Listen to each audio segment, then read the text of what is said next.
She ripped his ticket in half and smiled. "This is fake. You don't belong here."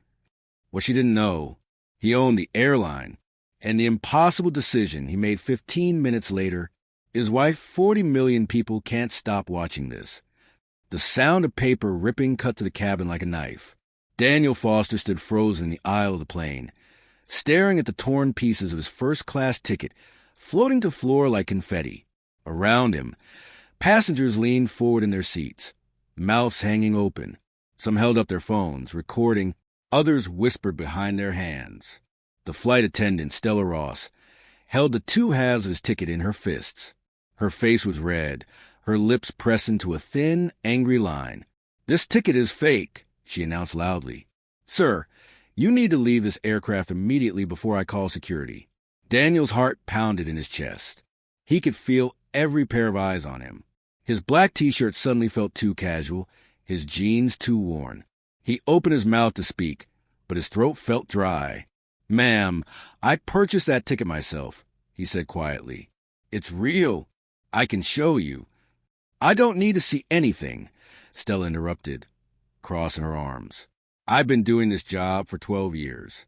I know a fake ticket when I see one. People like you always try to sneak into first class with printed copies or expired upgrades. People like you." Those words hung in the air like poison. An older white man in seat 2A cleared his throat. "Just let the young man show his confirmation email, or something, this seems." "Sir, please stay out of this," Stella snapped at him. Then she turned back to Daniel. "I'm giving you one last chance. You can walk off this plane with dignity, or security will remove you. Your choice." Daniel felt something cold settle in his stomach. It wasn't fear. It wasn't even anger yet.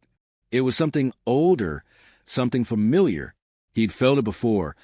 In department stores where employees followed him around, at restaurants where hosts claimed they had no tables even when he could see empty ones, at business meetings where people assumed he was the assistant instead of the CEO. But this time was different. This time, they had made a terrible mistake. "I'm not going anywhere," Daniel said, his voice steady now. "That ticket was real. You just destroyed my property." Stella laughed, actually laughed, right in his face. "Property? Sir, stop embarrassing yourself. Look at you. Look at how you're dressed.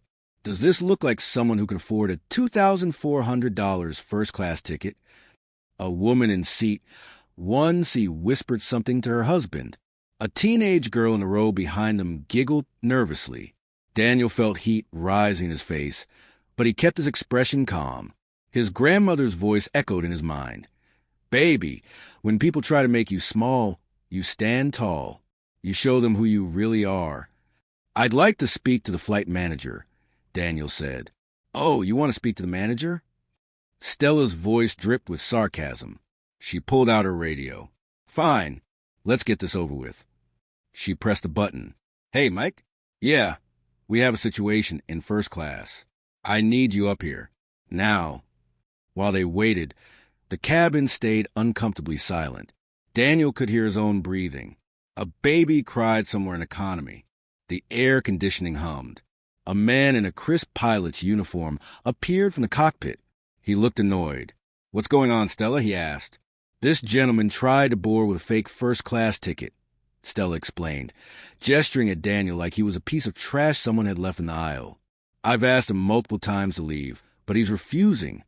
The flight manager, Mike, looked Daniel up and down. His eyes lingered on Daniel's casual clothes, his worn sneakers, the small backpack slung over his shoulder. "Sir, do you have any other proof of purchase?" Mike asked, his tone gentler than Stella's, but still skeptical. "I did," Daniel said, pointing at the torn pieces on the floor, "until your employee destroyed it." Mike sighed. He looked tired. "Listen, I don't want to make this harder than it needs to be. If you just step off the plane, we can sort this out at the gate." "I'm not leaving," Daniel repeated. "That ticket was real. I paid for it. And I'm going to sit in the seat I paid for." Stella threw her hands up. "This is ridiculous. Mike, just call security already." "Hold on," Mike said. He picked up his radio again. "Let me call corporate and verify the ticket number." "Sir, what was the confirmation code?" Daniel rattled off a number from memory. He'd booked the flight just 2 hours ago, rushing to make an emergency meeting in New York. He hadn't had time to change clothes or pack properly. He barely had time to think. Mike repeated the code into his radio and waited.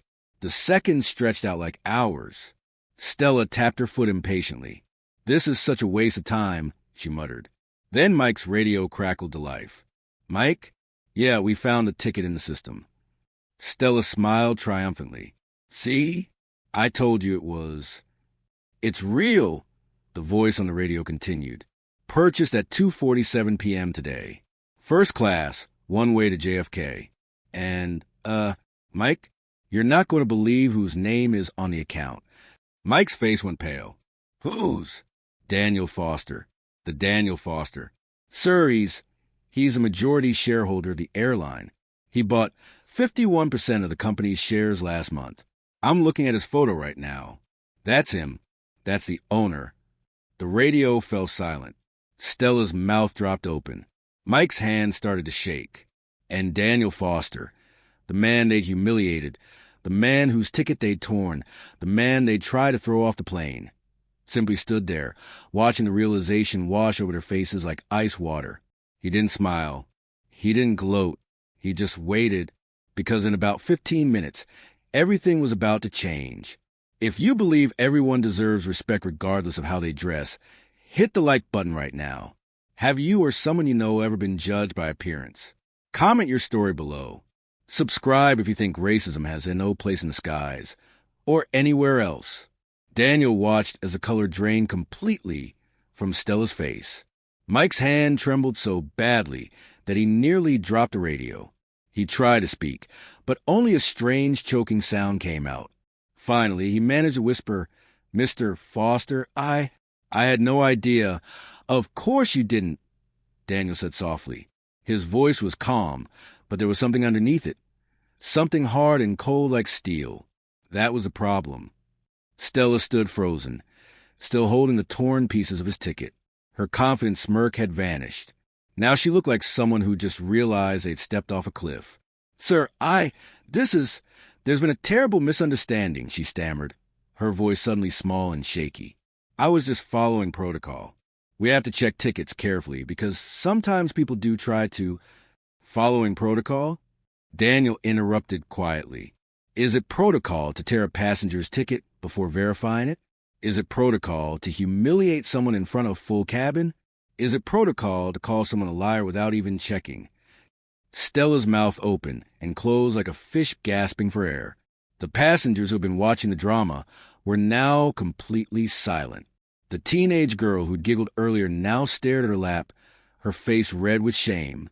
The woman in 1C who'd whispered to her husband now looked "Mr. horrified. Foster, please." Mike cleared his throat. "If we could just talk about this privately in the—" "No," Daniel said firmly. "She humiliated me publicly. We'll handle this publicly." He turned to look at Stella directly. She couldn't meet his eyes. "Do you know why I was dressed like this?" Daniel asked her. His voice wasn't angry. It was sadder than that, which somehow made it worse. "I got a call 2 hours ago that my mother had a stroke. She's in a hospital in New York. I threw on the first clothes I could find, grabbed my wallet, and rushed to book the earliest flight. I didn't pack a bag. I didn't change into a suit.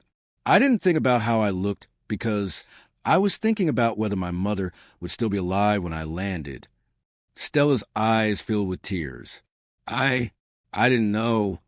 "You didn't ask," Daniel said simply. "You just looked at my skin color and my clothes and decided you knew everything about me.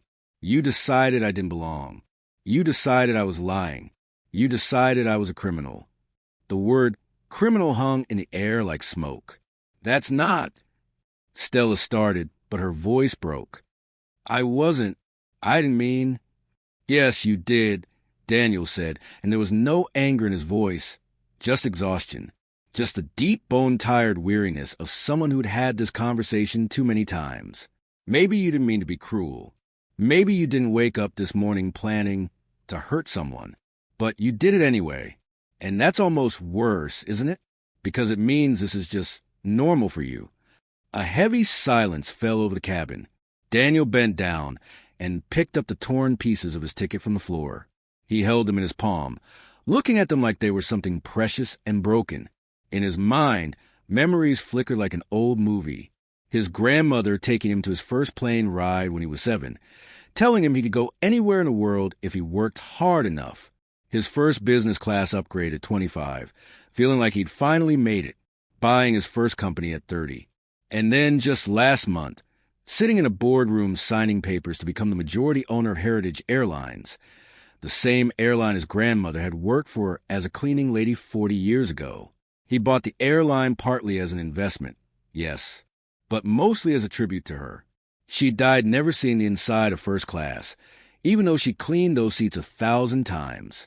And now here he was, her grandson, being told he didn't belong there either. "Mr. Foster," Mike tried again, his voice desperate now. "Please, let me make this right. We can upgrade you to our premium suite. We can offer you compensation. Can you give me back my dignity?" Daniel asked quietly, "Can you erase the last 10 minutes? Can you make all these people forget what they just watched happen?" Mike had no answer for that. Daniel looked around the cabin at all the passengers. Most of them couldn't meet his eyes now. They were all suddenly very interested in their phones, their magazines, their hands. Only the older white man in 2A looked back at him. There was something in the man's expression, maybe understanding, maybe regret. He gave Daniel a small nod, as if to say, "I see you. I'm sorry this happened." Daniel nodded back. Then he turned his attention back to Stella and Mike. "I need to think," Daniel said. "I need to decide what happens next, because this isn't just about me. This is about every other person who might walk onto one of my planes and face this same treatment. Every person who might be judged, questioned, or humiliated because of how they look." "Of course," Mike said quickly. "Take all the time you need. We'll hold the flight. Whatever you need." "I don't want to delay all these passengers," Daniel said, gesturing to the cabin full of people. "They have places to be. My mother is waiting for me. So here's what's going to happen. This flight will take off on schedule. I will sit in my seat, the seat I paid for, and when we land in New York, you and I, Mike, will have a very long conversation about Heritage Airlines policies, training procedures, and personnel." He paused, his eyes moving to Stella one more time. She was crying now, tears streaming down her face, her hands shaking. "And Stella," Daniel continued, his voice soft but firm, "you're going to spend this flight thinking very carefully about the choices you made today, about the assumptions you made, about the harm you caused, because in about 2 hours when we land, your life is going to change." Stella let out a small sob. "Please, Mr. Foster, I have 2 kids. I'm a single mother. I need this job. I made a mistake. I know I did, but please don't. Everyone on this plane just heard you try to get me thrown off for being black and not dress appropriately," Daniel said. And now there was an edge to his voice. "Did you think about your kids when you were destroying my ticket? Did you think about your job when you were calling me a liar? Did you think about how your life would be affected when you were trying to ruin mine?" Stella had no answer. She just stood there, shaking and crying. Daniel took a deep breath. His grandmother's voice whispered in his mind again, "Baby, anger is easy. Justice is hard. Make sure you know the difference." He wasn't sure yet which one this was. "I'm going to my seat now," Daniel said. "We'll sort this out when we land." He moved past Stella and Mike, walking to seat 2B, his seat, the one he'd paid for, the one they'd tried to deny him. As he sat down, he noticed his hands were shaking, not from fear, not from anger, from something deeper, from the weight of every time this had happened before, every time someone had looked at him and seen a threat instead of a human being. He buckled his seatbelt with trembling fingers. The cabin was still silent. Mike had disappeared somewhere. Stella stood frozen in the aisle, tears still running down her face, before finally stumbling toward the back of the plane. The older man in 2A leaned over slightly. "For what it's worth," he said quietly, "I hope your mother's okay. And I hope you do whatever you think is right when we land. Whatever that is." Daniel looked at him. "Thank you," he said simply. The man nodded and went back to his newspaper. Daniel closed his eyes and thought about his mother. He thought about his grandmother. He thought about the little boy he'd been, dreaming of flying in planes like this one. And he thought about what justice should look like. He still had 2 hours to decide. The plane climbed into the evening sky, leaving Maryland behind. Through the small window, Daniel watched the city lights fade into darkness. His phone buzzed in his pocket. Probably the hospital calling with updates about his mother, but he couldn't bring himself to check it yet. Not while his heart was still racing from what had just happened. The flight attendant who came by with drinks wasn't Stella. This one was younger, a nervous-looking man named Kevin according to his name tag. He approached Daniel's seat like he was approaching a sleeping lion. "Mr. Foster," Kevin said quietly, his voice barely above a whisper. "Can I get you anything? Water? Wine? Anything at all?" "Just water, please," Daniel said. Kevin's hands shook as he poured, spilling a few drops on the tray table. "I'm so sorry," he stammered. "I'm sorry about the water. And I'm sorry about what happened before. We all are. Stella, this isn't... It's okay," Daniel said gently. "Just the water is fine." But it wasn't okay. Kevin knew it. Daniel knew it. Everyone on this plane knew it. As Kevin hurried away, Daniel noticed the other passengers stealing glances at him. Some looked curious. Some looked guilty. Some looked angry, though whether they were angry at Stella or at him for making a scene, he couldn't tell. A little girl, maybe 6 years old, peeked over the seat in front of him. She had big brown eyes, and her hair was pulled into 2 puffy pigtails. "Are you really the boss of the airplane?" she asked, her voice full of wonder. Her mother's hand immediately pulled her back down. "Sweetie, don't bother the man." "It's okay," Daniel said, managing a small smile. "Yes, I am. Sort of." "That's so cool," the little girl whispered loudly before disappearing back into her seat. Daniel's smile faded. He wondered what that little girl had just witnessed.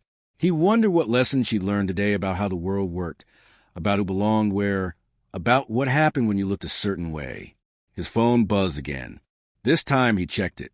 New message from Dr. Patel, Mount Sinai Hospital, Mr. Foster. Your mother is stable. She's sleeping now. Surgery went well. You can see her when you arrive. She's asking for you. Relief flooded through him, so powerful it made his eyes sting with tears. His mother was okay. She was alive. She was asking for him. He typed back quickly. "Thank you. I'll be there in 90 minutes. As he put his phone away, he became aware of someone standing in the aisle beside him. He looked up. It was Mike, the flight manager. Behind him stood a woman Daniel hadn't seen before. Tall, with gray hair pulled into a tight bun, wearing a Heritage Airlines corporate uniform with more pins and badges than anyone else. "Mr. Foster," Mike said, "this is Catherine Brooks. She's the regional director of operations. She was already on this flight, sitting in economy. When she heard what happened, she asked to speak with you." Catherine's face was grave. She looked like someone who'd spent the last 20 minutes deciding how to save her career. "Mr. Foster," Catherine began, her voice professional but strained. "May we speak with you privately? Perhaps in the galley area?" Daniel considered this. Part of him wanted to say no, wanted to make them stand in the aisle where everyone could hear, just like they'd made him stand there earlier. But his grandmother's voice whispered again, "Don't become what hurt you, baby." "All right," he said, unbuckling his seatbelt. They moved to the small galley area at the front of first class. It was cramped with the 3 of them standing there, surrounded by coffee makers and snack boxes. Catherine didn't waste time. "Mr. Foster, I want to begin by offering my deepest, most sincere apology. What happened today was inexcusable. It violated every value Heritage Airlines claims to stand for. It violated basic human decency. And it violated you personally." Daniel said nothing. He just watched her. Catherine continued, "I've been with this airline for 23 years. I've seen a lot of things. But what I witnessed today made me ashamed to wear this uniform. Stella Ross's behavior was discriminatory, unprofessional, and completely unacceptable. And yet it happened," Daniel said quietly, "on your airline, under your watch." Catherine flinched like he'd slapped her. Yes, it did. How many other times has it happened? Daniel asked. How many other passengers has Stella treated this way? How many other black passengers, brown passengers, passengers who didn't look right to her? And how many times did nobody say anything? Because those passengers weren't the owner of the airline. The question hung in the air like smoke. Mike shifted uncomfortably. Catherine's jaw tightened. I don't know, Catherine admitted, and Daniel could hear the shame in her voice. And that's another failure on my part. We should know. We should track this. We should create systems that prevent this from ever happening in the first place. Yes, Daniel said simply. You should. Catherine took a deep breath. Mr. Foster, I know you have every right to be angry. You have every right to sue us, to fire everyone involved, to go to the media and let the world know what happened. And I know that whatever you decide to do, we deserve it. But, Daniel prompted, because he could hear the word coming. But, Catherine said carefully, I'm asking you to consider something else too. Stella Ross is a single mother with 2 young children.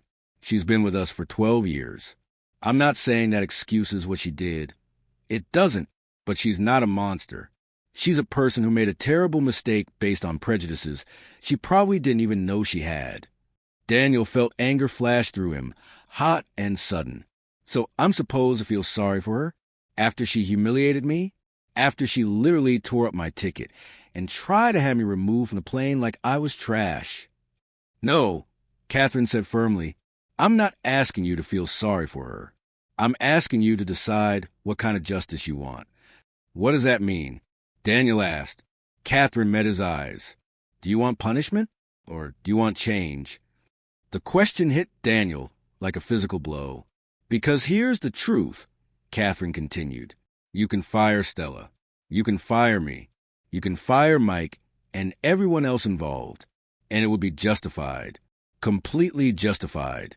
But then Stella goes to another airline, maybe with even worse training.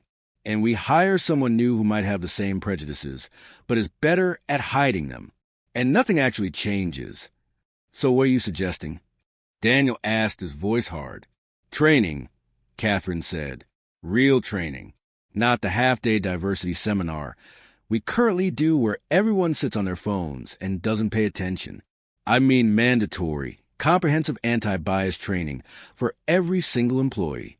I mean creating reporting systems where passengers can safely report discrimination. I mean bringing in consultants, people who've actually experienced this kind of treatment, to teach our staff why it matters. I mean holding people accountable not just when they get caught, but creating a culture where this behavior is unthinkable in the first place. She paused, then added quietly, and I'm suggesting Stella Ross should be the first person to go through that training, suspended without pay while she does it.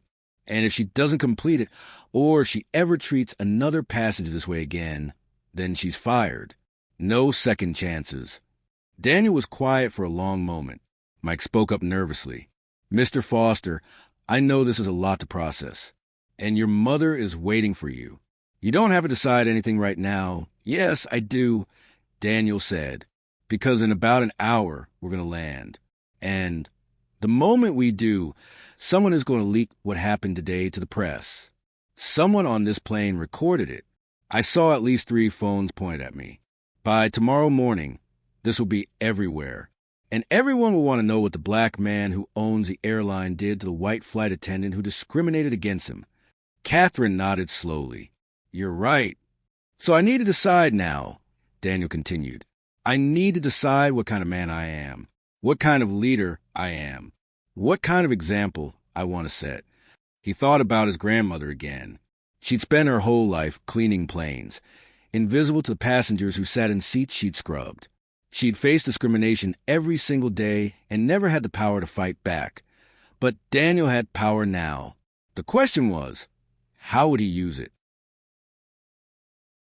I want to see Stella, Daniel said suddenly. I want to talk to her. Alone. Catherine and Mike exchanged glances. Are you sure that's? Mike started. I'm sure, Daniel said. Bring her here. Catherine nodded and disappeared toward the back of the plane. Daniel stood alone in the galley, his heart pounding, waiting for the woman who'd try to throw him off his own plane. He still didn't know what he was going to say to her, but he knew he needed to look into her eyes and see if there was any hope for real change, or if some people were just too broken by their own prejudice to be fixed.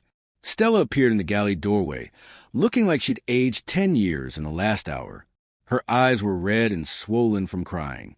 Her makeup was smeared, her hands twisted together nervously, and she couldn't seem to stop shaking. Catherine guided her into the small space, then stepped back. "I'll be right outside if you need me," she said to Daniel. "Close the curtain," Daniel said. "Give us privacy." Catherine hesitated, then nodded and pulled the curtain closed, leaving Daniel and Stella alone in the cramped galley. For a long moment, neither of them spoke. Stella stared at the floor. Daniel watched her, trying to see past his anger to understand who this person really was. "Look at me," Daniel said quietly. Stella's head jerked up. Fresh tears spilled down her cheeks. "I'm sorry," she whispered. "I'm so sorry. I don't know what else to say. I was wrong. I was so wrong." "Why did you do it?" Daniel asked. "I want the truth. Not what you think I want to hear. Not what you think will save your job. The truth." Stella's face crumpled. She covered her mouth with her hand, trying to hold back a sob. When she finally spoke, her voice was raw and broken. "Because I was scared," she said. "Scared," Daniel repeated. "Scared of what?" "A man in jeans trying to sit in a seat he paid for." "Scared of getting in trouble," Stella said, the words tumbling out now like water from a broken dam. 2 months ago, there was a passenger, a white man in a suit, who had a fake ticket. He'd somehow duplicated a real passenger's boarding pass. He made it all the way to his seat before we caught it. My supervisor said if it happened again on my watch, I'd be written up, maybe suspended. She wiped her eyes with the back of her hand. "So today, when you came on board looking casual, and I scanned your ticket, and it seemed like it took too long to process, I panicked. I thought, this is it. This is another fake. And if I don't catch it, I'm going to lose my job. And I reacted." "You didn't just react," Daniel said, his voice harder now. "You made assumptions. You profiled me. Be honest, Stella. Would you have torn up that ticket if I'd been a white man in jeans?" Stella's silence was answer enough. "Say it," Daniel pressed. "Out loud." "No," Stella whispered. "Probably not. I would have asked more questions first. I would have given you the benefit of the doubt." "Why?" Daniel asked. "Because," Stella's voice broke. "Because I'm a racist. I didn't think I was. I voted for Obama.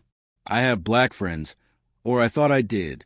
I tell my kids that everyone is equal, but when it came down to it, when I was under pressure, I looked at your skin color and your clothes, and I made a judgment.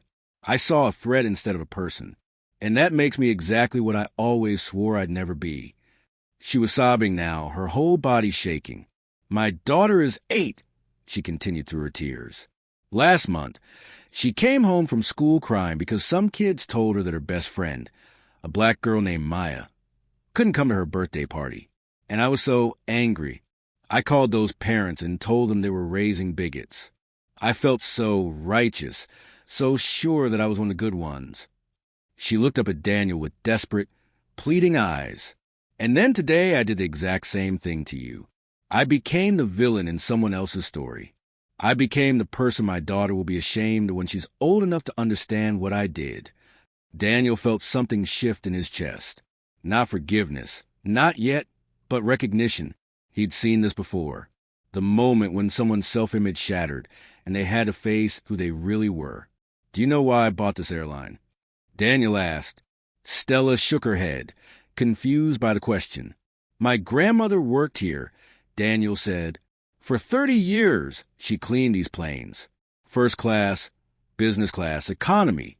She scrubbed every seat, every bathroom, every surface. She worked overnight shifts and double shifts. She missed my birthday parties and school plays because she was here, making these planes spotless for passengers who never even saw her." He paused, the memory sharp and painful. "One time, when I was 12, I visited her at work. It was late at night, and I saw her cleaning a first-class cabin. I asked her if she'd ever sat in one of those big leather seats, just to see what it felt like. And you know what she said? Stella shook her head, tears still streaming. She said, "Baby, those seats aren't for people like us. And that's okay. We have our place, and they have theirs." And I remember feeling so angry at her for accepting that, for believing that she didn't deserve to sit where she spent years scrubbing other people's dirt. Daniel's voice grew quieter, heavier. She died 5 years ago. Never sat in first class. Not once. And last month, when I bought majority shares in this airline, I did it partly as a business investment, but mostly, I did it for her. I wanted to honor her. I wanted to prove that her grandson, the little boy she raised, could not just sit in first class, but could own the whole damn plane. He looked directly into Stella's eyes. "And then today, on my first flight as the owner of my grandmother's airline, you tried to throw me off. You looked at me and decided I didn't belong. Just like society told my grandmother she didn't belong. And for a moment, just a moment, I wondered if maybe they were all right. Maybe people like me don't belong in first class. Maybe we never will." "No," Stella said urgently, stepping forward. "No, that's not true. You belong anywhere you want to be. Your grandmother deserved to sit in first class. You deserve respect and dignity, and I stole that from you today. I can never give it back. But I swear to you, I will spend the rest of my life making sure I never do this to anyone else again." Daniel studied her face. She meant it. He could see that. But meaning it and actually changing were two different things. "Here's what's going to happen," Daniel said, his voice firm but not cruel. "You're suspended without pay, starting the moment we land. For 3 months. Stella's face went pale, but she nodded. "During those 3 months," Daniel continued, "you're going to complete a comprehensive anti-bias training program. You're going to read books written by people who've experienced discrimination. You're going to volunteer with organizations that work with communities of color. You're going to do the work to understand not just what you did wrong, but why you did it and how to change." "Yes," Stella said immediately. "Anything. I'll do anything. And when you come back, if you come back, you're going to help create a new training program for every Heritage Airlines employee. You're going to share your story. You're going to stand in front of rooms full of flight attendants and pilots and managers and tell them exactly what you did to me and exactly why it was wrong. You're going to make sure this never happens to anyone else on any Heritage Airlines flight ever again." Stella was nodding frantically now, hope dawning on her tear-stained face. "I will. I promise. Thank you. Thank you so much for giving me a chance to." "I'm not finished," Daniel said, and his voice was steel. "If you complete the training and come back to work, you'll be on probation for 1 year. If there's even one complaint, one single passenger who says you treat them unfairly, one employee who says you showed bias, you're fired immediately. No appeals. No second chances. Do you understand?" "Yes," Stella whispered. "I understand. And one more thing," Daniel said, "you're going to apologize. Not just to me. To everyone on this plane who watched what you did. Because you didn't just hurt me today. You hurt that little black girl in row 3 who saw someone who looks like her get treated like a criminal. You hurt the white passengers who now have to wonder if they've been complicit in this kind of treatment. You made everyone on this plane a witness to racism, and some of them will carry that with them." Stella nodded, fresh tears falling. "I will. I'll apologize to everyone." Daniel took a deep breath. He felt exhausted, like he'd just run a marathon. But he also felt something else, something that surprised him. He felt like maybe, just maybe, some good could come from this nightmare. "My mother is in the hospital," Daniel said quietly. "She had a stroke. That's why I was rushing to catch this flight. That's why I didn't have time to dress appropriately for first class." Stella's hand flew to her mouth. "Oh, God, I'm so sorry. Is she—" "She's going to be okay," Daniel said. "But when I see her, I'm going to have to tell her about today. And my mother raised me to believe in second chances, to believe that people can change if they really want to. So I'm giving you that chance. Don't waste it. I won't, Stella promised, her voice fierce with determination. I swear on my children's lives, I won't waste it. Daniel nodded slowly. Then he pulled the curtain back. Catherine and Mike were both standing there, trying to look like they hadn't been listening to every word. Catherine, Daniel said, I want a company-wide email sent out tonight. Every employee needs to know what happened on this flight and what the consequences were. I want transparency. And I want a task force created by the end of the week to overhaul our diversity and inclusion policies. Real policies with real accountability. Consider it done, Catherine said, relief evident in her voice. And Mike, Daniel continued, I want you to personally oversee Stella's suspension and training. You're responsible for making sure she completes every requirement. If she doesn't, that reflects on you too. Understood. Mike nodded quickly. Understood, Mr. Foster. Daniel turned back to Stella one last time. You have a long road ahead of you. Changing yourself is harder than any job you've ever done. But if you do the work, real work, not just going through the motions, then maybe one day you'll be able to look your daughter in the eye and tell her that you made a terrible mistake, but you chose to become better. Thank you, Stella said, her voice barely audible.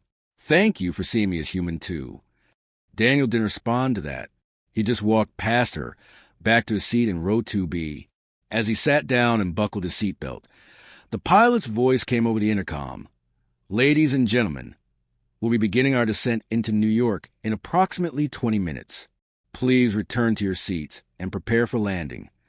20 minutes until he saw his mother. 20 minutes until this flight, and this chapter of his life, came to an end. Daniel closed his eyes and thought about justice and mercy, about anger and forgiveness, about the long road toward change. He thought about his grandmother, and he hoped she'd be proud of the choice he'd made. If you believe in real change over empty punishment, show it by hitting the like button. What would you have done in Daniel's position? Comment below, be honest. Subscribe if you think this story needs to be heard by more people. The wheels touched down on the runway with a gentle bump. Daniel felt the familiar sensation of the plane slowing, the engines reversing, the brakes engaging. Through the window, he could see the lights of JFK Airport spreading out like scattered stars in the darkness. He was in New York. His mother was less than 30 minutes away. The relief he felt was overwhelming, but so was the exhaustion. Every muscle in his body ached. His head throbbed. The last 2 hours it felt like 2 years. As the plane taxied toward the gate, Daniel noticed something strange. The cabin was completely silent. Normally, the moment a plane landed, everyone jumped up, grabbed their bags, and started pushing toward the exit. But not today. Today, people sat quietly in their seats, waiting. The seatbelt sign dinged off. The plane stopped moving. And still, nobody stood up. Then Daniel heard footsteps in the aisle. He looked up and saw Stella standing there, with Catherine and Mike behind her. Stella's eyes were still red, but there was something different in her face now, a kind of grim determination. She turned to face the cabin full of passengers. "Excuse me," she said, her voice shaking but clear. "May I have everyone's attention, please?" The cabin, already silent, somehow became even quieter. "My name is Stella Ross," she continued. "I'm a flight attendant with Heritage Airlines. And earlier today I did something terrible." Daniel could see passengers leaning forward in their seats, hanging on her every word. "I racially profiled a passenger," Stella said, and her voice cracked on words. "I questioned his first-class ticket based on how he looked. I humiliated him in front of all of you. I destroyed his property. And I tried to have him removed from this plane because of my own prejudice and fear." Several passengers gasped. Others nodded grimly. "That passenger," Stella continued, gesturing toward Daniel, "is Mr. Daniel Foster. He is a majority owner of this airline. But more importantly, he is a human being who deserved to be treated with dignity and respect. And I failed him. I failed all of you. I failed the values I claimed to believe in." Tears were streaming down her face now, but she didn't wipe them away. She let them fall. "I don't expect you to forgive me," she said. "I don't expect Mr. Foster to forgive me. I just want you to know that what happened today was wrong. It was racist. And if any of you recorded it or plan to share it on social media, I ask that you do, because people need to see what discrimination looks like. People need to know that it still happens, even in 2025, even on planes, even by people who think they're not racist. She paused, taking a shaky breath. I'm being suspended without pay. I'm going to undergo extensive anti-bias training. And if I'm allowed to return to this job, I'm going to spend the rest of my career making sure nothing like this ever happens again. To anyone, ever. The cabin remained silent. Then, from the back of the plane, someone started clapping. It was slow at first, just one person. Then another joined in, and another. Within seconds, the entire cabin was applauding. Not for Stella, Daniel realized, but for the truth, for the acknowledgement, for the accountability. Stella looked stunned. She turned to Daniel, tears still falling. I'm sorry, she said one more time. I'm so You're going to make sure this never happens to anyone else on any Heritage Airlines flight ever again. Stella was nodding frantically now, hope dawning on her tear-stained face. I will. I promise. Thank you. Thank you so much for giving me a chance to. I'm not finished, Daniel said, and his voice was steel. If you complete the training and come back to work, you'll be on probation for 1 year. If there's even one complaint, one single passenger who says you treat them unfairly, one employee who says you showed bias, you're fired immediately. No appeals. No second chances. Do you understand? Yes, Stella whispered. I understand. And one more thing, Daniel said, you're going to apologize. Not just to me, to everyone on this plane who watched what you did. Because you didn't just hurt me today. You hurt that little black girl in row 3 who saw someone who looks like her get treated like a criminal. You hurt the white passengers who now have to wonder if they've been complicit in this kind of treatment. You made everyone on this plane a witness to racism, and some of them will carry that with them. Stella nodded, fresh tears falling. I will. I'll apologize to everyone. Daniel took a deep breath. He felt exhausted, like he'd just run a marathon. But he also felt something else, something that surprised him. He felt like maybe, just maybe, some good could come from this nightmare. My mother is in the hospital, Daniel said quietly. She had a stroke. That's why I was rushing to catch this flight. That's why I didn't have time to dress appropriately for first class. Stella's hand flew to her mouth. Oh, God, I'm so sorry. Is she? She's going to be okay, Daniel said. But when I see her, I'm going to have to tell her about today.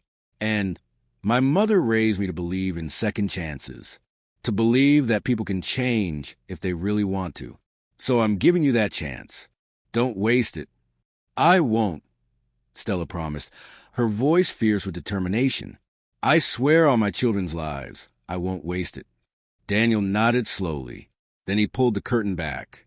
Catherine and Mike were both standing there, trying to look like they hadn't been listening to every word. Catherine, Daniel said, I want a company-wide email sent out tonight. Every employee needs to know what happened on this flight and what the consequences were. I want transparency. And I want a task force created by the end of the week to overhaul our diversity and inclusion policies. Real policies with real accountability. Consider it done, Catherine said, relief evident in her voice. And Mike, Daniel continued, I want you to personally oversee Stella's suspension and training. You're responsible for making sure she completes every requirement. If she doesn't, that reflects on you too. Understood. Mike nodded quickly. Understood, Mr. Foster. Daniel turned back to Stella one last time. You have a long road ahead of you. Changing yourself is harder than any job you've ever done. But if you do the work, real work, not just going through the motions, then maybe one day you'll be able to look your daughter in the eye and tell her that you made a terrible mistake, but you chose to become better. Thank you, Stella said, her voice barely audible. Thank you for seeing me as human too. Daniel didn't respond to that. He just walked past her, back to his seat in row 2B. As he sat down and buckled his seatbelt, the pilot's voice came over the intercom. Ladies and gentlemen, we'll be beginning our descent into New York in approximately 20 minutes. Please return to your seats and prepare for landing. 20 minutes until he saw his mother. 20 minutes until this flight, and this chapter of his life, came to an end. Daniel closed his eyes and thought about justice and mercy, about anger and forgiveness, about the long road toward change. He thought about his grandmother, and he hoped she'd be proud of the choice he'd made. If you believe in real change over empty punishment, show it by hitting the like button. What would you have done in Daniel's position? Comment below, be honest. Subscribe if you think this story needs to be heard by more people. The wheels touched down on the runway with a gentle bump. Daniel felt the familiar sensation of the plane slowing, the engines reversing, the brakes engaging. Through the window, he could see the lights of JFK Airport spreading out like scattered stars in the darkness. He was in New York. His mother was less than 30 minutes away. The relief he felt was overwhelming, but so was the exhaustion. Every muscle in his body ached. His head throbbed. The last 2 hours had felt like 2 years. As the plane taxied toward the gate, Daniel noticed something strange. The cabin was completely silent. Normally, the moment a plane landed, everyone jumped up, grabbed their bags, and started pushing toward the exit. But not today. Today, people sat quietly in their seats, waiting. The seatbelt sign dinged off. The plane stopped moving. And still, nobody stood up. Then Daniel heard footsteps in the aisle. He looked up and saw Stella standing there, with Catherine and Mike behind her. Stella's eyes were still red, but there was something different in her face now, a kind of grim determination. She turned to face the cabin full of passengers. "Excuse me," she said, her voice shaking but clear. "May I have everyone's attention, please?" The cabin, already silent, somehow became even quieter. "My name is Stella Ross," she continued. "I'm a flight attendant with Heritage Airlines. And earlier today I did something terrible." Daniel could see passengers leaning forward in their seats, hanging on her every word. "I racially profiled a passenger," Stella said, and her voice cracked on words. "I questioned his first-class ticket based on how he looked. I humiliated him in front of all of you. I destroyed his property.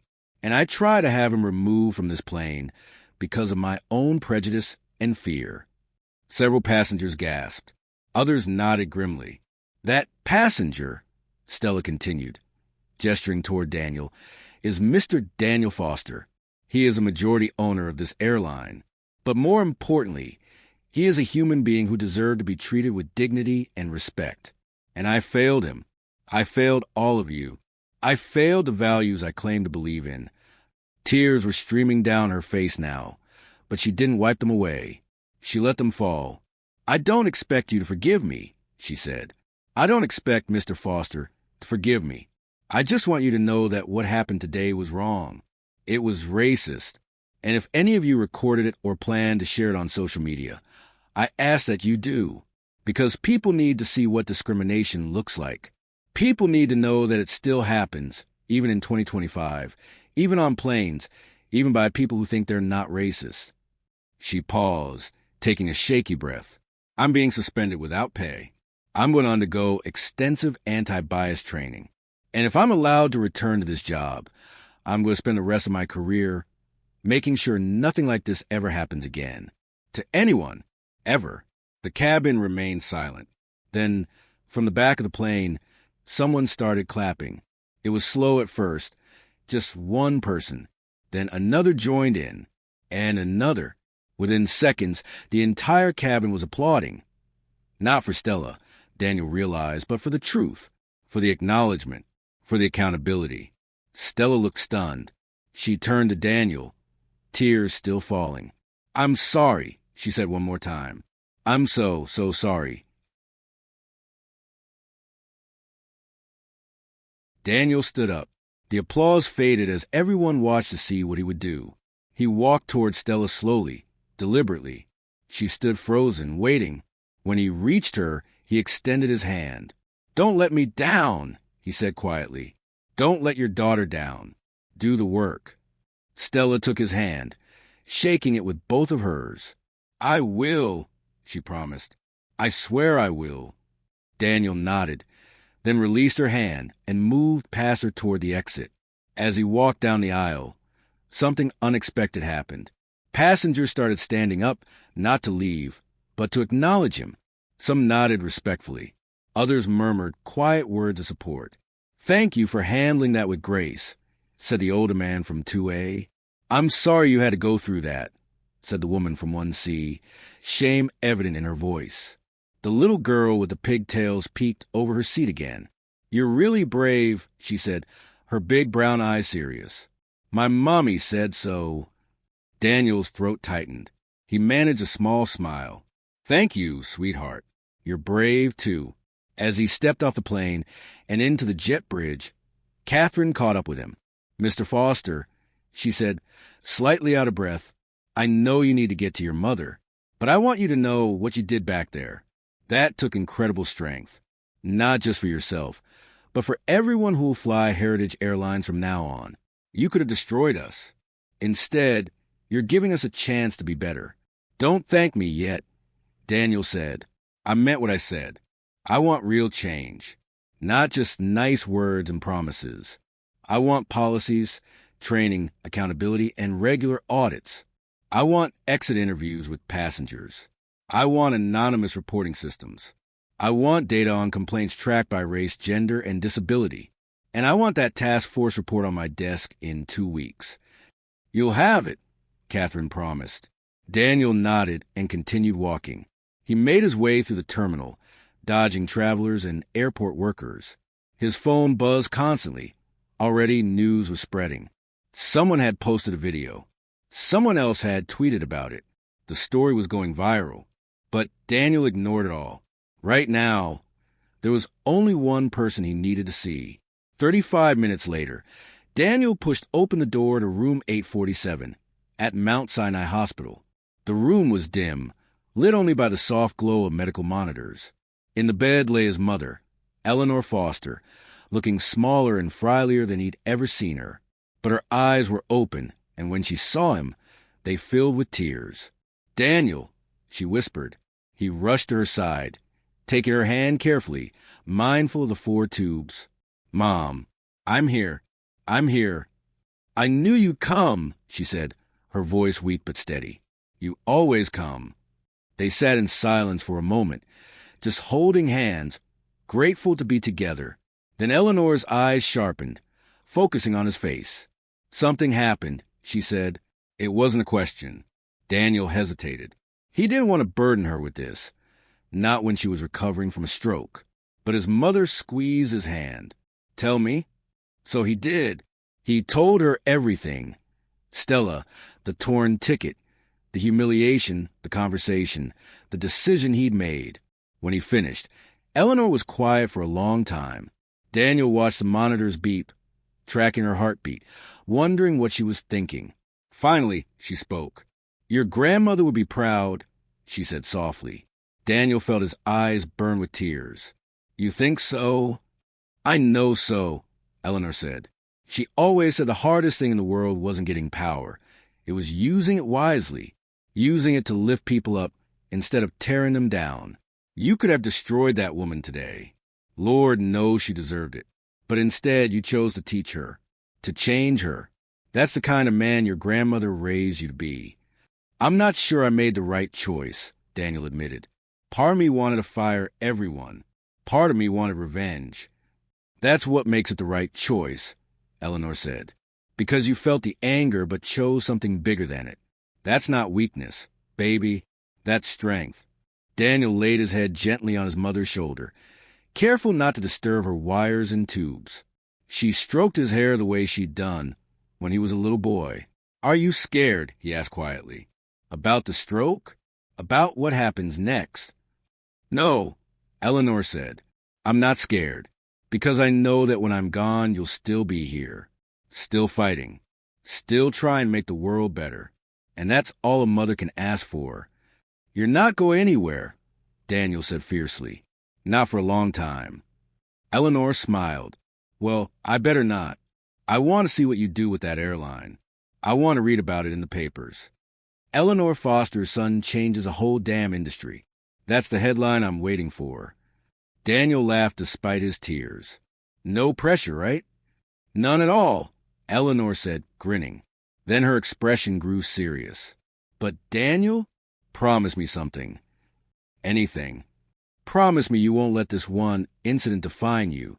What happened today was terrible, but it's also an opportunity to build something better, to create systems that protect people instead of hurting them, to prove that change is possible, even when it's hard, especially when it's hard. I promise, Daniel said. I'm going to do everything I can. That's my boy, Eleanor whispered, her eyes starting to close. That's my sweet boy.